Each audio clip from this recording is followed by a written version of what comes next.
Hello there and welcome back to Euro Truck Simulator 2. I'm David Steele and you've just been looking at my truck. And today we're in a Renault Premium.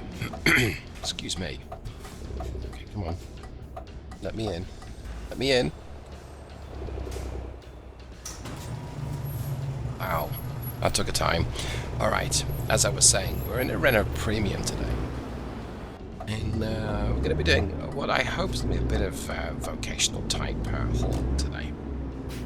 We'll see exactly how that pans out, because I have no idea what's available at this business here.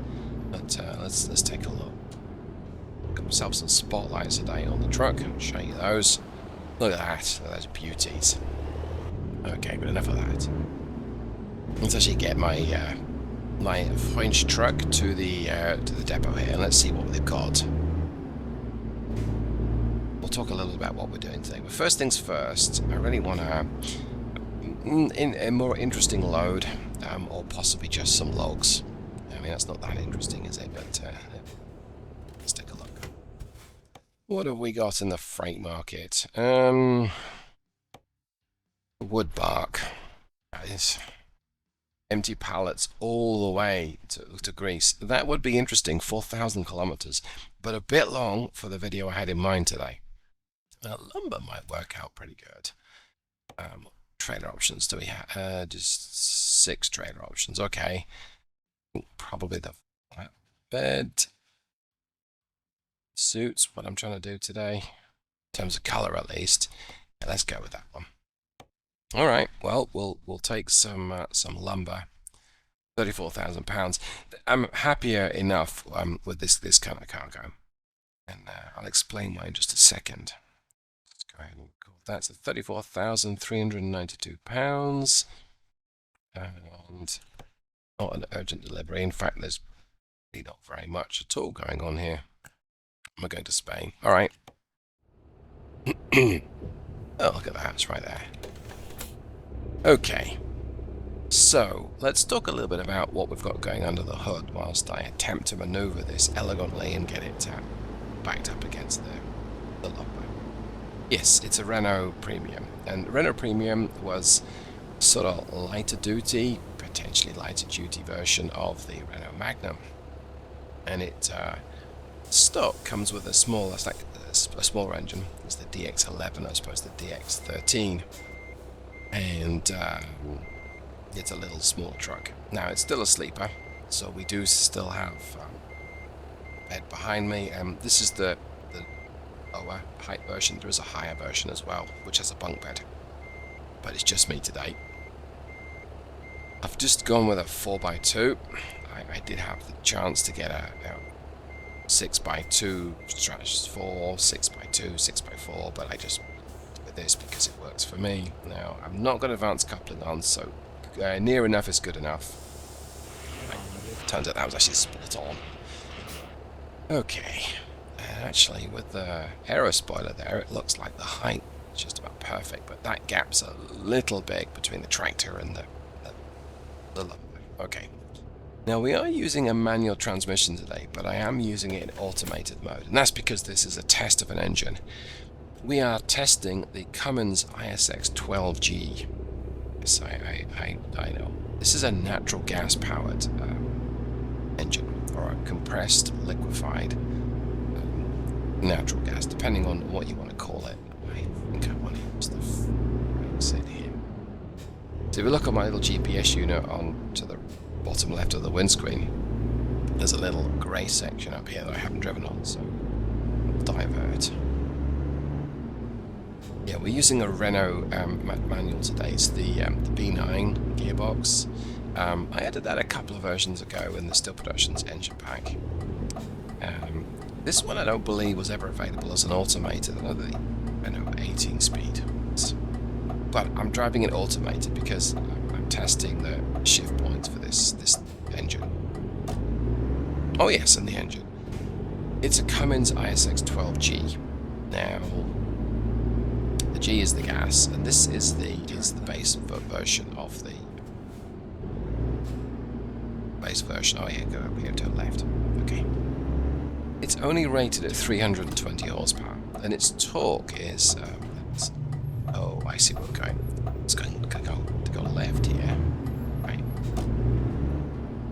Its torque is only 1559 Newton meters. That's 1150 pound-foot. So yeah, it's not the most performant of engines. He's moving pretty quickly, though. Didn't pull out in front of him. Okay, should be good now. So it's not powerful, and that's one of the reasons why the slightly lighter cargo is appreciated. Get ready to turn right. Okay. Well, we got going, and so far these shift points seem fine. And engine braking is also good as well. Shift point for engine braking. So the 320 horsepower version of the ISX12 G, I think I just want to call it the ISX G right now, but I'm not going to, has the flattest torque curve of all of the ISX12 G engines. And that's probably because there's just not that much of it. Its torque is peak from just 1,000 RPM. So a prelude for later Cummins gas engines, but much later. And we're going left, yes. See, sometimes these guys are going left or second exit, but they're not really telling me. No indicator use. Thought he was going to stop, but oh he is. No, he's not. Is he? Is he? Isn't he? Okay, thanks for letting me know, Focus. Appreciate it.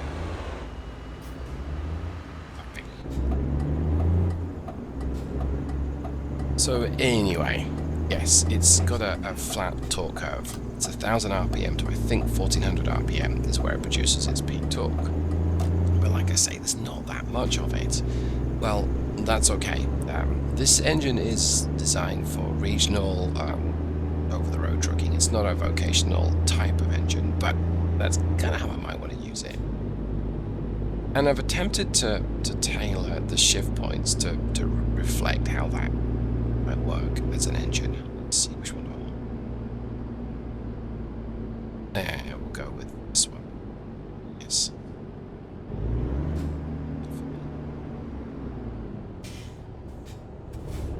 Okay, start our rod, right, fair enough. Okay, now I've attempted to gear this appropriately with what Cummins would have you use.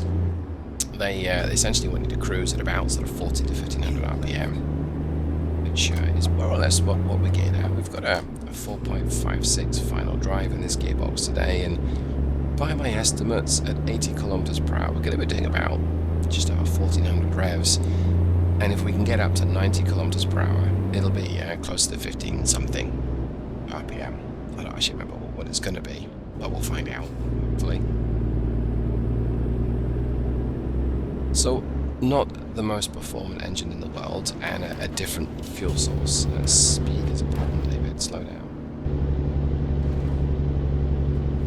The engine brake on the gas engines is not as powerful as on the diesels, but it does still have one. And that's actually an interesting and useful sales point for this particular engine. I think Cummins, pointed out that yes, it's a gas engine, but you do get an engine brake. It's got my cruise set at 90, so 95 there, and Dawn is braking. We don't know what she's braking, but it's braking.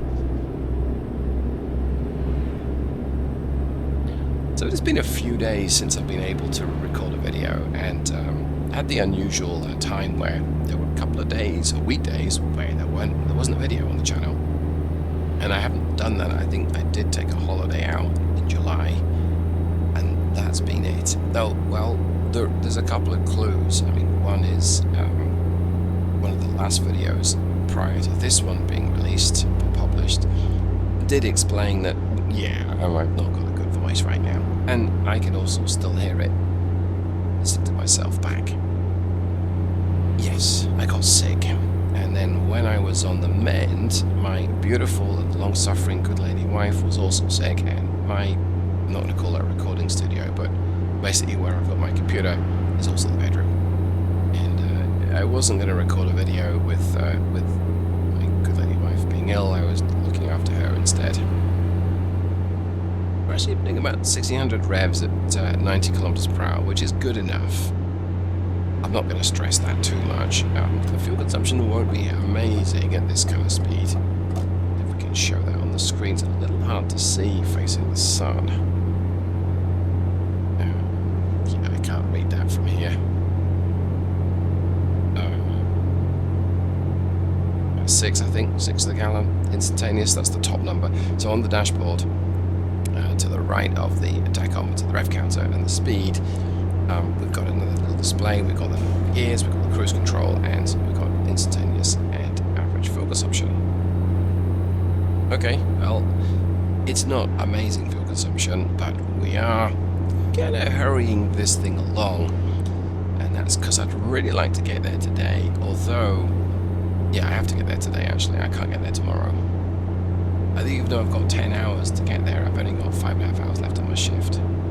So I gotta knuckle down and get on with it, basically. Which we're doing. Nobody want to get busted speeding, but if we do, we do. Oh, it's one of these, it's a toll booth. That'll be why.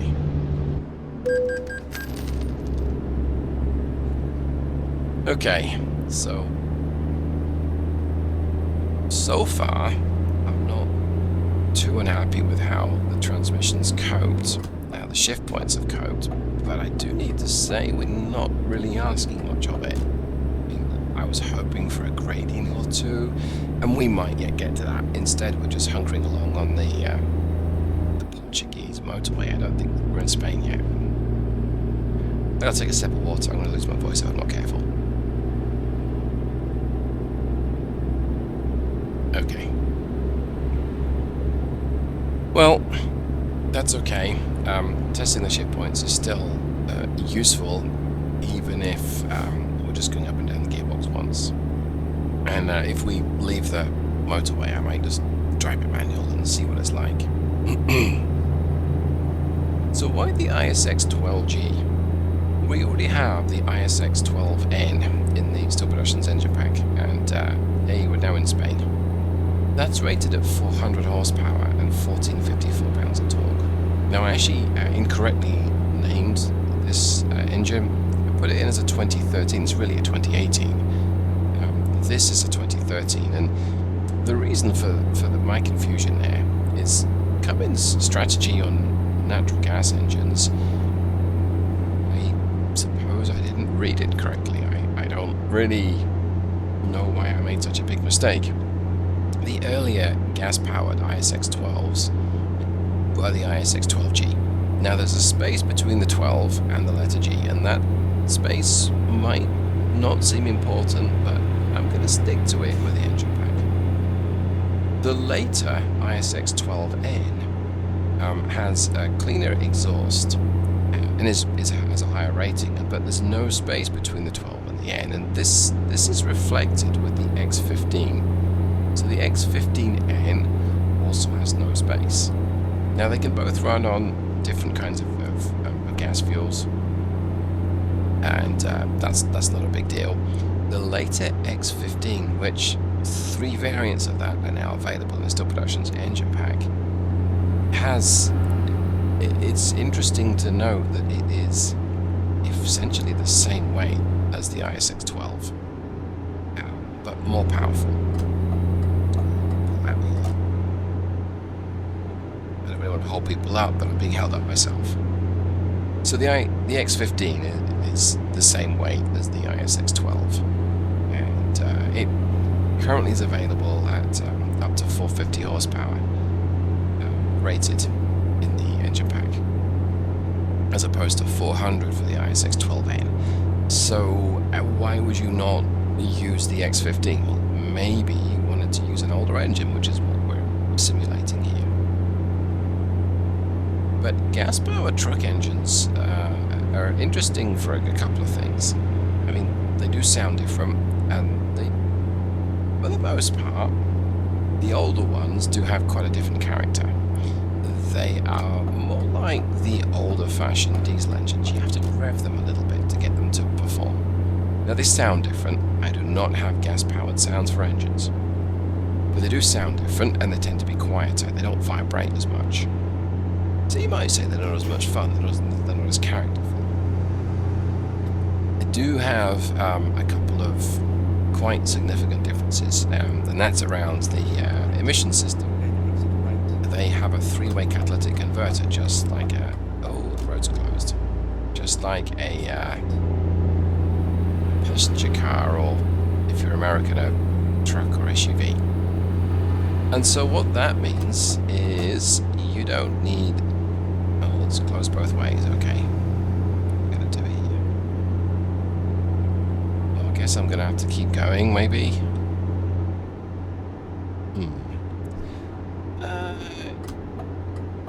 I guess I am, because I can't get the way I want to go. So... Yeah, and I also forget where exactly I'm going as well, which doesn't help me. Okay, I would normally not do this on a video, but we're going to do it. Let's look at the map. Where am I supposed to be going? Oh, it's disappointing. Wow, I don't have a means to get south that's not going to go thousands of miles out of my way. Kilometers, I suppose. Well, that's a bit snookered me. I don't have a better scenario. I can either go east towards whatever the heck that is, Real, or west towards Badajoz, both of which require going west or east a long way to head down to Seville. Yeah, I'm snookered here. If I turn around, great. I suppose I could be British and just go the wrong way. Turn around, but it looks like both of those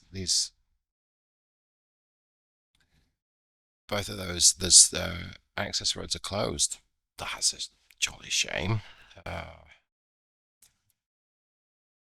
Oh, I'm just gonna have to be British about this. Let's go. We'll do something crazy. I'm sure. Keep right. Go ahead. Kill my power.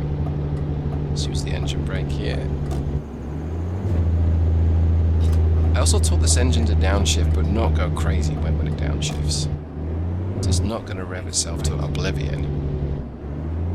Yeah, and it's downshifting to be about 1800 RPM, which I think works. If you're driving it manual, you can downshift it to a few more revs when you're in the next gear.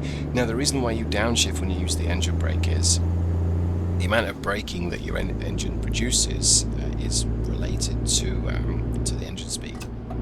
So you get quite a bit more engine brake at 2000 RPM as opposed to 1500. And a lot of engine brakes cut out around about the 1000 RPM point because you're getting too close to idle. You're going to be a helicopter, I think. So when you downshift, if your transmission automatically downshifts for you, you are maximizing how effective your engine brake is. Now, that all said, like if I push the engine brake now, it's going to downshift for me, probably. Yes, it did. And you can set that up so that it will downshift to give you a very high engine speed. And depending on your engine designer and how he or she sees fit to build things, you can specify that it will downshift above your governed engine speed. And you probably shouldn't do that. It's not very drivable if you do that. I mean, it will attempt to shift, but it will immediately change gear for you. One of the things that the developers for the game do is they will give the engine a maximum power rating. They will set that up to reflect how they want to have the engine perform. And let's say it produces its maximum power to a 2000 RPM. You might set your governor to be maybe 2300 RPM, so another 300 revs. You might set a power torque point on your torque curve to be quite low at 2300 RPM, and what that means is you essentially get a bit of a soft governor. So if you're accelerating through the gears and you reach 2100 RPM, as your engine speed goes above it, the amount of power that your engine produces starts to fall, starts to drop off. So your acceleration wanes. And what that essentially means is that as you reach that engine speed, you're going to want to shift up because you don't have the same acceleration. Let's see. We can go. Exit right. I don't imagine the Spanish police will be enthused about this. I've got my four ways on, it's fine. Right. Oh, let's put my beacon on as well.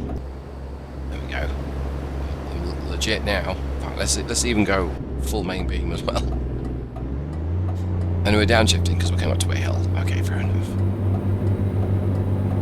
So that soft governor, what that then means is that you can downshift with the engine brake and use those extra revs. Wow, I don't know why the road's closed.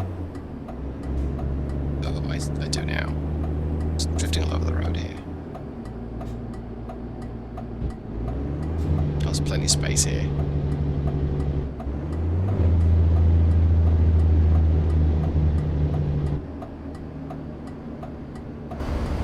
Oh boy. Okay. That was interesting. Let's go ahead and turn all those off. Let's get back to speed. So I suppose it was closed because trucks were going to dematerialize through a hazard. I don't know why that was closed. But we probably broke the game by going where we shouldn't do. Difference to time. Oh, we're not going to get there in time. We're going to have to break the speed limit here. Okay, I can do that eventually.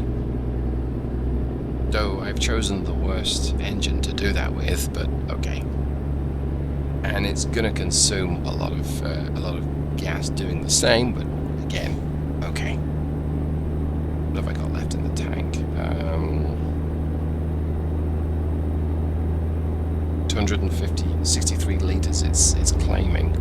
That's fine. I know that's more than a litre a kilometre. It'll be fine. Which is about 3.5 miles per hour. I can do that. Let's just set my cruise at 105 kilometers per hour. I think we can get to about 107, 108. Well, with nothing on the back we could. But maybe a hill's going to help. So yeah, I was talking about the strategy of setting your shift points when you downshift. And if you fiddle around with engines, or even if you just play around with engines, you may have a different idea. But what I found works for me is if you want to have an engine that aggressively uses the engine brake, set your downshift Oopsie. Set your shift parameters such that it'll let you downshift to maybe 2300 RPM.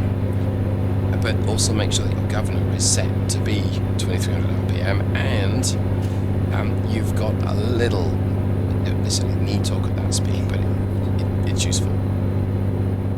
And what you'll find is that the engine brake at that engine speed is very effective compared to 1500 RPM.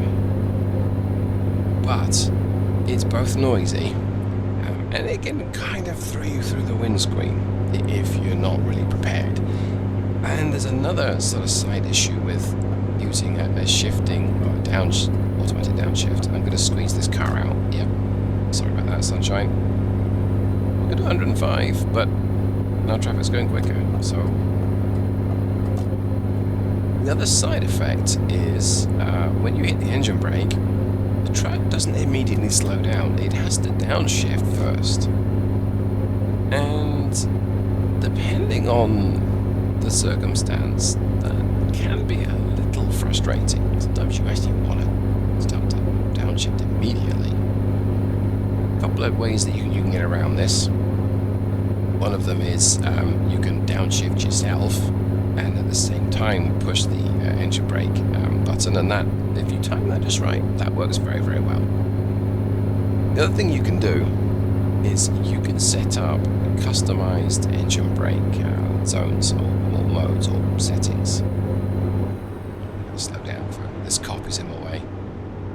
So you can tell it, yeah, okay, I'm going to have a 4-stage engine brake, and you can set the amount of engine brake capacity. So typically you break that up into thirds, or maybe 6, because you've got a 6-cylinder engine.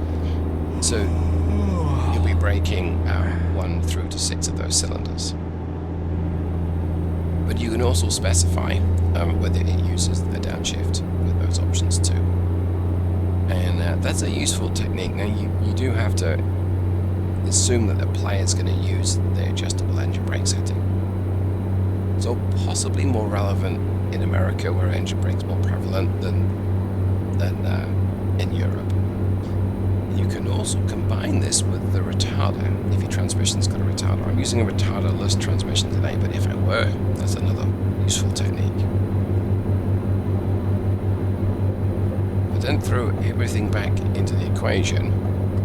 You do have to be careful with, as a driver, how you use your engine brake and your retarder, especially these cab overs, because it's very easy to lock up the driven axle, especially if you've got a 6x2. You can lock up a rear axle, your driven rear axle, very easily. Less of an issue in a 6x2 because you don't tend to just crash immediately. But on this 4x2, here in the wet, it's a handful. Hey, you know, says the guy preaching about safety, doing 105 kilometers per hour, which is nearly 70 miles an hour, which is kind of unheard of in a European truck for the last 40 years. Let's see if we can push it a little faster. Can. Look at that. 110 kilometers per hour. Oh, I think we were down a hill though. Quick check on the time. Oh yeah, we've made up a bit of time, but we've still only got 9 minutes or 8 minutes left. 9 minutes spare. We'll lose us at the traffic light.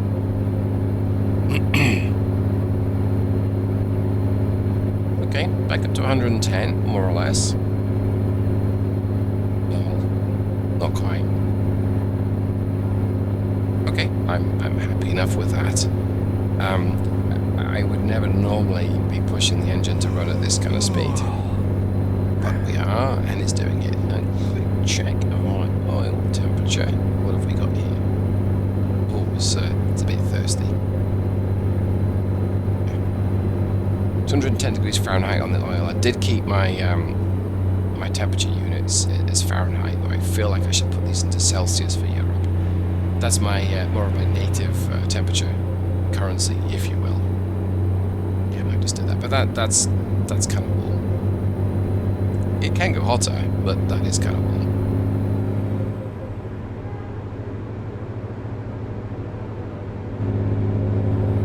Yeah, it will exceed 110 down a hill. Maybe on the flat. Maybe.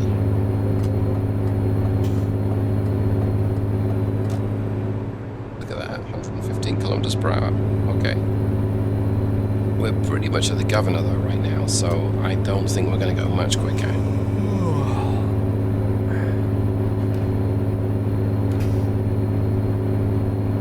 Coming a bit of a handful at this speed, yeah. I should reduce my speed.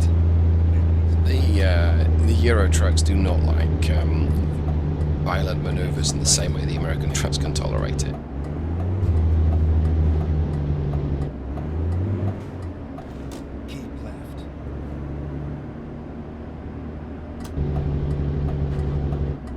This is an interesting junction.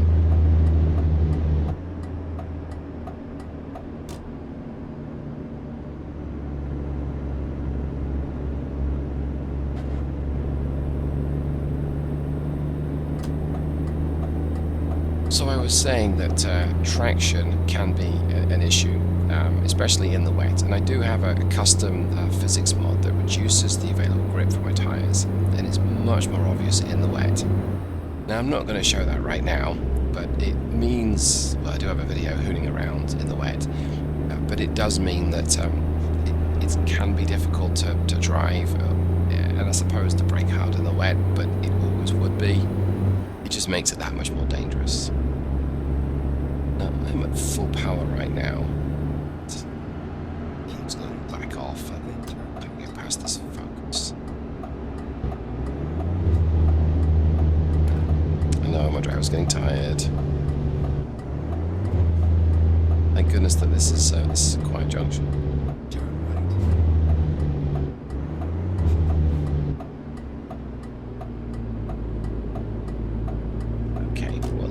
engine cool off a little bit, so 209 Fahrenheit right now. Get ready to turn. It should drop quite quickly. It's 208. Okay. Turn right. Quick check on the time. We have got 19 minutes left, so we did really well to make up a good 25 minutes worth of time now. I mean, I say we did really well. We only got one speeding ticket, which I think's quite lucky, really. Oh, they've got a nice bay set up for me already, in the middle of the parking car park.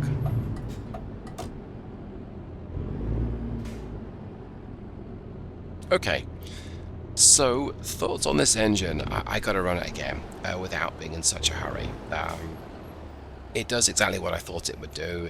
It performs more or less as I thought, but I really would like some gear grinding hills to tackle up and down first, and I didn't find that on this trip, so that was on me for just not preparing the trip. I don't think fuel economy is going to be great on this trip either, so not really fair to compare that. But otherwise, my shift points appear to be okay that I can tell so far.